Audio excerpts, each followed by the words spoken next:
तो आज शुरू करते हैं 9 अध्याय यानी 9 त्रिकोणमिति के कुछ अनुप्रयोग। जो हमने साइन कॉस टैन जितना पढ़ा है उसको अपने जीवन में कैसे उपयोग किया जाता है, इसलिए इसमें लिखा है अनुप्रयोग। उसका कहाँ कहाँ उपयोग होता है, ठीक है। उन्नयन कोण और अवनमन कोण, हमें इसमें 2 कोण पढ़ने हैं, उन्नयन कोण और अवनमन कोण। ऐसे याद रखिए, ऊ से ऊपर ना, जब भी हम किसी चीज या किसी वस्तु को, मान लीजिए यहाँ पे कोई हमारा यहाँ पे आंख है, ठीक, यहाँ पे हमारा आंख है। हमारा आंख जब हम एक साइड में होता है तो एक क्षैतिज रेखा बनाता है, ठीक, ये रहा, ये हमारा आंख है। हमने क्या किया, किसी वस्तु को देखने के लिए अपना सर उठाया। मान लो यहाँ पे कोई वस्तु है, हम पहले कहाँ दिख रहे थे, नीचे, सामने, मतलब। तो जैसे ही हमको पता चला कोई वस्तु हमारे ऊपर जा रहा है, हम तुरंत मुंडी का क्या कर दिए, सर अपना ऊपर कर दिए, तो हम ऊपर देखने लगे ना। तो इसको जो यहाँ पे कोण बना, ये आंख, क्षैतिज रेखा और ये जो लाइन वस्तु के बीच में जो कोण बना, इसी कोण का नाम क्या है, उन्नयन कोण, ठीक है। उन्नयन कोण का मतलब क्या होता है, जब हम किसी वस्तु को देखने के लिए अपने सर को उठाते हैं या हमें अपने सर को उठाना पड़ता है, तो उस समय जो हमारी आंख से और क्षैतिज रेखा के बीच में जो कोण बनता है, हमारी आंख से जो लाइन जाती है, जो वस्तु देखते हैं उसके बीच की लाइन, और ये जो हमारा क्षैतिज रेखा के बीच में जो कोण बनता है, उसी का नाम होता है उन्नयन। क्लियर हुआ। उन्नयन कोण के लिए बस इतना याद रखो कि सर को क्या करना पड़ता है, उठाना पड़ता है, ठीक है। आइए अगला देखते हैं। इतना इंपॉर्टेंट ये नहीं है, बस जानते रहिए, सवाल लगाने में बहुत ज्यादा मदद नहीं करेगा। हाँ, इसका नाम हर सवाल में आएगा, जब भी हम सवाल पढ़ेंगे तो नाम आएगा, उन्नयन कोण बनाता है, अवनमन कोण बनाता है, तो हमको पता चलेगा कि किस तरह से हमको चित्र बनाना है, ठीक है। चलिए देखिए, अवनमन कोण क्या होता है। अवनमन कोण बिल्कुल इसी का उल्टा होता है, विपरीत। जैसे मान लीजिए यहाँ पे हमारी आंख है, ठीक, ये हम है, और हम क्या कर रहे हैं, सबसे पहले हम कहाँ देख रहे होंगे, हम सामने देख रहे होंगे, ठीक।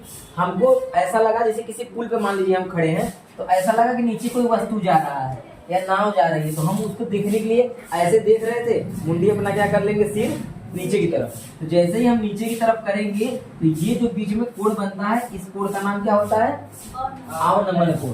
तो ये इस तरह से बनता है उन्नयन कोण, और इस तरह से बनता है अवनमन कोण। बस यही बात याद रखना है, ठीक। और इसमें कुछ भी बेसिक नहीं है। हाँ, एक बात आप ये भी याद रखेंगे, क्या, देखिए, चित्र हमेशा हम लोग जैसे बनाते थे उसी तरह से चित्र बनेगा। चित्र में कोई दिक्कत नहीं, जितना भी सवाल आएगा आप उन सभी को इस हिसाब से देखेंगे ना, इस तरह से एबीसी मान लेंगे। और इसमें याद रखिएगा, ये होता है कर्ण, जैसा कि आपको पहले से ही पता है, ये होता है आधार और ये होता है लंब। तो अब बात याद रखिए, क्या बात ये याद रखना है, जब भी हमको लंब और आधार की बात आएगी, ध्यान से सुनना, जब भी लंब और आधार की बात आएगी तो आप बताइए, लंब और आधार ये किस कोण में आते हैं, मतलब त्रिकोणमिति के अनुपात में आते हैं, साइन में, के कॉस में, के टैन में, किस में आते हैं, टैन में आता है क्या। अच्छा, एक तरीका और है, आधार और लंब, मान लो हम इसको उल्टा लिख दे, तब आधार ऊपर कर दे और लंब नीचे कर दे, तब क्या आ जाएगा, कॉट थीटा। तो अब याद रखिएगा, जिसका बात होगा, अगर लंब का बात हुआ और आधार का बात हुआ ना, ऐसा पता चलेगा, सवाल जब हम लगाएंगे तब आ जाएगा समझ। बस आप इतना समझिए कि इन दोनों का बात होगा तो हम टैन भी लगा सकते हैं और क्या लगा सकते हैं, कॉट भी। क्यों, क्योंकि जिसमें लंब और आधार होता है वो सब लगा सकते हैं, ठीक। अगर मान लीजिए कभी कभी बात होगा इसका एक लंब रहेगा और एक क्या रहेगा, कर्ण रहेगा, तो आप सोचेंगे कि अच्छा एक लंब है एल और एक क्या है, कर्ण, तो समझ जाएंगे अच्छा लंब कर्ण तो साइन में आता है, लंब कर्ण किसमें आता है, साइन में आता है। या इसको हम कर्ण बटे लंब भी बोल सकते हैं, उल्टा भी कर सकते हैं, तो क्या सोचेंगे, कॉसेक ना, ठीक है। तो बस माइंड में इतना याद रखो कि जो नाम रहेगा लंब कर्ण आधार में से, उसी के हिसाब से हमको साइन कॉस टैन कॉट लेना पड़ेगा अपने से ना।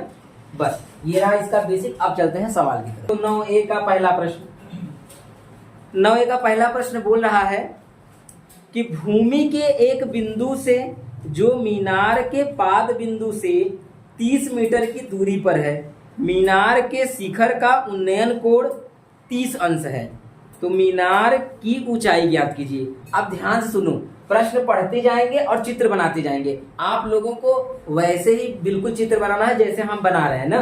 पहले एक लाइन पढ़ते हैं और एक चित्र बनाते हैं, पॉइंट पॉइंट बनाते जाएंगे। देखिए बोला है कि भूमि के एक बिंदु से ना, तो मान लीजिए ये कोई भूमि है, ध्यान सुनना। मान लीजिए कि ये कोई क्या है, भूमि है। भूमि के एक बिंदु से, किसी बिंदु को हम यहाँ पे ले रहे हैं। ये हो गया भूमि और ये हो गया बिंदु, ठीक है। अब आगे बढ़ते हैं। अब बोल रहा है जो मीनार के पाद बिंदु से, पाद का मतलब पैर, पैर से मीनार के पाद बिंदु से कितनी दूरी पर है, 30 मीटर। तो कोई एक मीनार है, मतलब खंबा, मीनार का मतलब कोई खंबा है, और यहाँ से ये बिंदु कितनी दूरी पर है, 30। वो बोला है कि 30 मीटर की दूरी पर ये वस्तु रखा हुआ है, जो भी है ये बिंदु है, 30 मीटर की दूरी पर है, और वो मीनार एक है। चलिए अच्छा, हमने एक मीनार बना लिया और ये बिंदु बना लिया। अब आगे बोल रहा है कि मीनार के शिखर का उन्नयन कोण। मीनार का शिखर मतलब कौन, ये मीनार का शिखर मतलब मीनार की सबसे ऊपर वाली चोटी, उसको शिखर बोलते हैं। मीनार के शिखर का उन्नयन कोण 30 अंश है, ठीक है। इन दोनों को ऐसे अगर मिला दिया जाए तो कितने अंश का कोण ये लोग तैयार करते हैं, 30। बात समझ में आया। ये चित्र हम लोग का तैयार हो गया, ठीक। इसी चित्र के माध्यम से अब बोला है कि मीनार की ऊंचाई बताइए, मतलब ये हमको बताना है। तो हम क्या करेंगे, इसको h मान लेंगे। क्या मान लेंगे, h मतलब हाइट होता है, इसलिए इसको हमको h मान लेते हैं। आप x भी मान सकते हैं, कोई दिक्कत नहीं है, जो मानना हो मान सकते हैं, ठीक है। तो हमने मीनार की ऊंचाई क्या मान लिया, h मान लिया। चलिए अब देखिए इसको कैसे करते हैं। सबसे पहले लिखेंगे, जो पूछा है उसको लिख लेंगे, माना मीनार की ऊंचाई बराबर, माना मीनार की ऊंचाई बराबर h मीटर। क्या मान लेंगे, h मीटर। इसको मीटर मानिए क्योंकि मीटर में चल रहा है, क्लियर। अब इसके बाद बताइए, अब दिमाग लगाइए, यहीं पे दिमाग लगाना है। हमको ये पता है ये क्या है, आधार है। ये भी पता है कि ये क्या है, लंब है। तो हम जानते हैं कि लंब और आधार tan में आता है, सही है। tan बराबर ना होता है लंब और आधार। तो जिसमें जिसमें लंब और आधार आता है वही फार्मूला हम लगा पाएंगे, ठीक है। तो इसको हम लोग थोड़ा नाम दे देते हैं, A, B और C। नाम देने से और अच्छा लगने लगता है। तो लिखेंगे त्रिभुज ABC में, क्या लिखेंगे, त्रिभुज ABC में।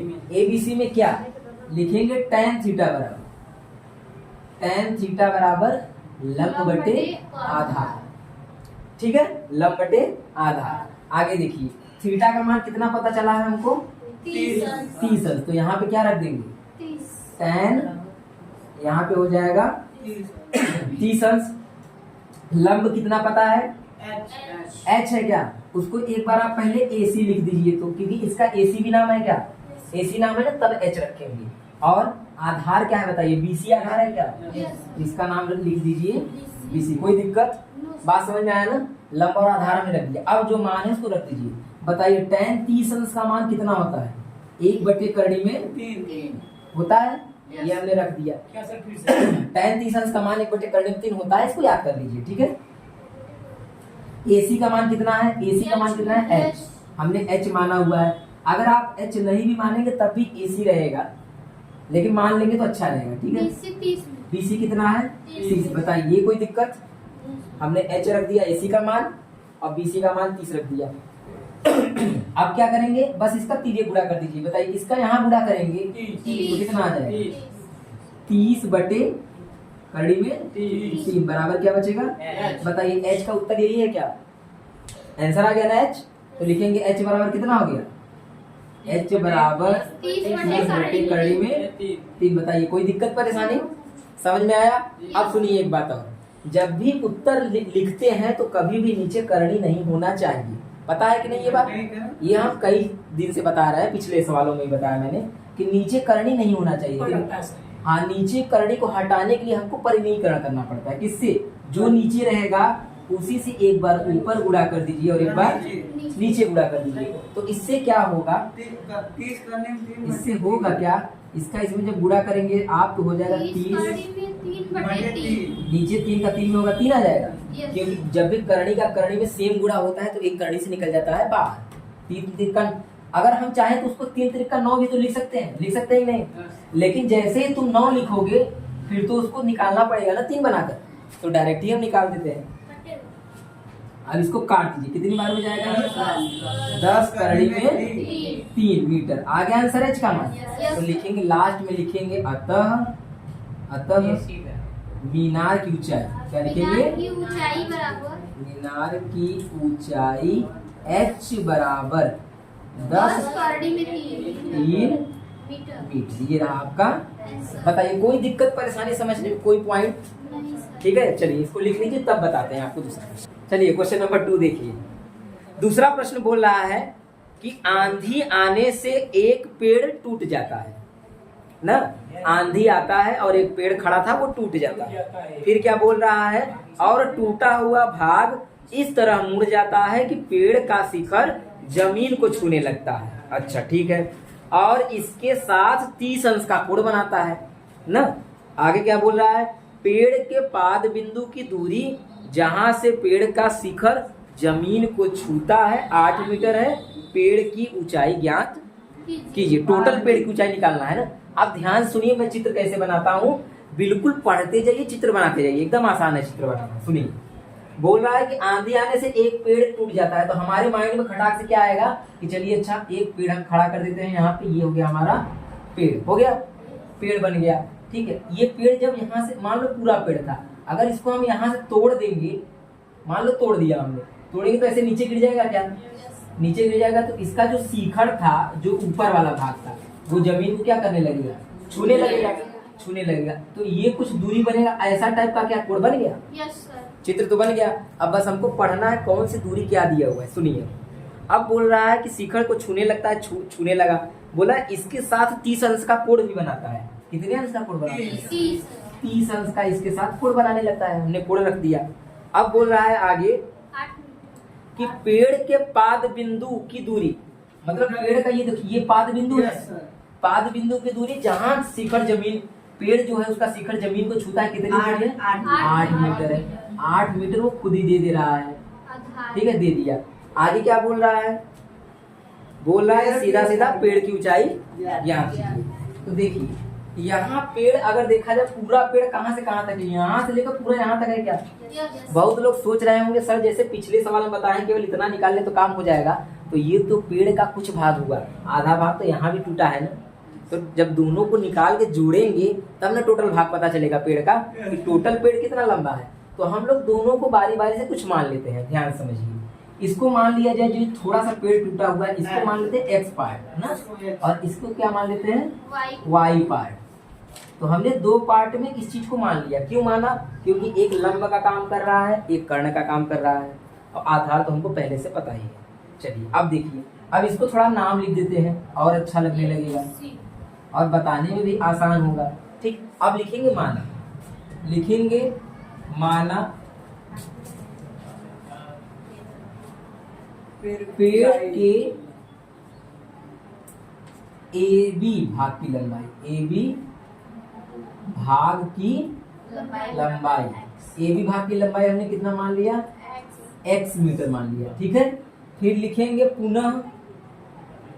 पुनः पेड़ के किस भाग की? AC भाग की लंबाई बराबर y मीटर। ये हमने पेड़ को पूरा मान लिया। अब इसके बाद बारी बारी से सूत्र लगाइए। किसमें किसमें? सुनिए, एक बार हम इसको और इसको लेके सूत्र लगाएंगे और एक बार इसको और इसको लेके। पहले आप ये समझिए कि केवल x है और 8 है, y को अभी भूल जाइए। क्या क्या समझेंगे? x और 8 समझ लीजिए कि y आपके लिए अभी नहीं है। चलिए तो लिखेंगे त्रिभुज ABC। बस ध्यान से सुनते जाना, पूरा का पूरा आएगा, ध्यान सुनते जाना बस। ABC में हमने मान लिया। ठीक है, ABC में अब क्या करना है? ABC में बताइए, ABC में ये क्या है? लंब है। ये क्या है? लंब और आधार किसमें होता है? tan में ना। तो लिखेंगे tan थीटा बराबर लंब बटे आधार। चलिए थीटा का मान कितना रखना है हमको? 30 अंश। बिल्कुल पिछले में ऐसा ही करे थे क्या हम लोग? Yes sir. 30 अंश। लंब क्या है बताइए? लंब क्या है? AB है क्या? इसको लिख दीजिए AB। ठीक है, आधार क्या है? आधार BC है आधार, तो इसको लिख दीजिए बिल्कुल इसी तरह से पिछले भी सवाल में हुआ था, बिल्कुल। अब इसका मान रखेंगे 1/करणी में 3 हो जाएगा। बराबर में आइए, ए बी का मान हमको कितना पता है, x हमने माना हुआ है, x लिख दीजिए। अच्छा, BC का हमने कितना लिया है, 8। चलिए यहाँ पे 8 ले लीजिए। इसका यहाँ पे 3 गुणा कर दीजिए। जब इसका यहाँ पे हम गुणा कर देंगे, ये बन जाएगा 8/करणी में 3 बराबर x ना। फिर एक बार इसको सीधा करके लिख लीजिए, x बराबर 8/करणी में 3। और हम एक बात बताए थे कि कभी नीचे करणी मत रखना ना, उसको हटा देंगे तो परिमेयीकरण कर देंगे, ऊपर भी 3 और नीचे भी 3। x बराबर 8/3 बताइए, कोई दिक्कत परेशानी? अब बताइए, क्या हमने पेड़ का एक भाग की लंबाई निकाल लिया? ये एक भाग की लंबाई है, बस इसको निकाल ले और दोनों को ऐड कर दे, दोनों को जोड़ दे तो पूरा भाग पता चल जाएगा कि नहीं? तो अब एक बार फिर से हम करेंगे ना, इतना पहले आप लोग लिख लीजिए, फिर हम दूसरा वाला करते हैं, ठीक है? या तो रुकिए, यही बताते हैं, कोशिश करते हैं बताने का, यही तो हो जाए तो काम हो जाएगा। यहाँ पे इस पार्ट में हो जाना चाहिए। अब फिर हम क्या करेंगे, फिर लिखेंगे त्रिभुज ABC। समझ में आ रहा है नहीं? मतलब 2 बार करना पड़ेगा, एक बार इसको लेके, एक बार इसको लेके। अब फिर क्या लगाएंगे, अब ध्यान दीजिए, यहाँ पे ध्यान देने वाली बात है। बताइए क्या है, आधार। अगर हम y को लेंगे तो ये क्या है, कर्ण है क्या? तो बताइए, कर्ण और आधार किस में आता है? कॉस में आता है क्या? कॉस में आता है ना, आधार बटे कर्ण। और सेक में भी आता है। तो हम दोनों में से जो भी हमारा मन हो वो हम लगा सकते हैं। तो हम कॉस को लगाते हैं, क्योंकि साइन कॉस टैन के बारे में हम ज्यादा जानते हैं, ठीक है? ज्यादा उसका सूत्र तो याद रहता है, इसलिए कह रहे हैं, ठीक है? तो लिखेंगे, नहीं 10 नहीं आ सकता, क्यों? क्योंकि 10 में लंब आधार चाहिए। यहाँ तो आपको क्या पता है, कर्ण और आधार पता है। तो लिखेंगे कॉस थीटा बराबर आधार बटे कर्ण, ये फार्मूला होता है, ठीक? थीटा का मान कितना रखेंगे, वही कॉस 30। आधार का मान क्या है, अब हम लोग डायरेक्ट रख दे रहे हैं ना। आधार का मान कितना है, 8। अब कर्ण का मान कितना है, कोई दिक्कत परेशानी? ठीक है, इसका मान रखिए, इसका मान रखिए, कितना हो जाएगा, कॉस थीटा का मान करणी में 3/2 होता है, बराबर 8/y। अच्छा, इसका 3 गुणा कर सकते हैं? बिल्कुल कर सकते हैं। इसका यहाँ गुणा करिए, कितना आ जाएगा, करणी में 3y बराबर 2/8 16। ये नीचे चला जाएगा क्या, ये हो जाएगा y बराबर 16/करणी में 3 हो गया, क्योंकि यहाँ गुणा था वो बटे चला गया, और नीचे करणी में नहीं होना चाहिए, तो इसके लिए परिमेयीकरण हम लोग कर देंगे, करणी में 3/करणी में 3। बताइए क्या ये 16 करणी में 3 आ जाएगा और बटे में 3? बताइए, दूसरा भाग पता चल गया। अब हमको पहला भाग पता चल गया, दूसरा भाग पता चल गया, तो लास्ट में हम लोग क्या करेंगे, सबसे लास्ट में अब लिखेंगे कुल पेड़ की लंबाई क्या है। लिखेंगे अतः कुल पेड़ की लंबाई बराबर, हम यहाँ लिख दे रहे हैं, ठीक है, नीचे। तो कुल पेड़ की लंबाई के लिए हमको क्या करना पड़ेगा, x और y को जोड़ना पड़ेगा क्या, x प्लस y। मतलब x का मान क्या है, लिख लीजिए 8/करणी में 3/3 प्लस y का मान कितना है, 16/करणी में 3/3। चलिए एक स्टेप और आते हैं। बताइए 16 और 8 जुड़ जाएगा, क्योंकि नीचे का सेम है, नीचे का जब सेम रहता है तो डायरेक्ट हम लोग जोड़ सकते हैं। 16 और 8 कितना हो जाएगा, 24/करणी में 3। इसको बताइए काट देंगे तो कितना आ जाएगा, 8/करणी में 3 मीटर। ये रहा आपका टोटल पेड़ की लंबाई, इसको लिख लीजिए।